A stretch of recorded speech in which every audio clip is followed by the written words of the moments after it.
Guys, দেখেন আজকে দুপুরবেলা কি রান্না করতেছি। সব কিছু ধুয়ে একসাথে নিয়ে বসলাম রান্না করতে। দেখেন মাছ ভাজি করলাম, কই মাছ, পাবদা মাছ একসাথে ভাজি করলাম। পটল দিয়ে আলু দিয়ে রান্না করব আজকে। দেখেন মশলাটা কষাতেছি, পেঁয়াজ কুচি, সয়াবিন তেল, হলুদ গুঁড়া, মরিচ গুঁড়া, ধনিয়া গুঁড়া, জিরা গুঁড়া, সামান্য আদা রসুন পেস্ট দিয়ে দিলাম। দিয়ে ভালো করে মশলাটা কষিয়ে নেব। আর দেখেন ভাত বসিয়েছি, দেখেন লার্কির চুলা।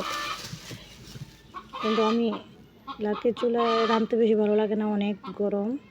কিন্তু বেড়াতে আসছি, তাই আমার ছোটো বোনের বাড়ি বেড়াতে আসছি, ওদের গ্যাস নেই, তাই লার্কির চুলাতে রান্না করি। কিন্তু লার্কির চুলাতে রান্না করতে অনেক ভালোই লাগে, খেতেও অনেক স্বাদ, অনেক ভালো লাগে খেতে।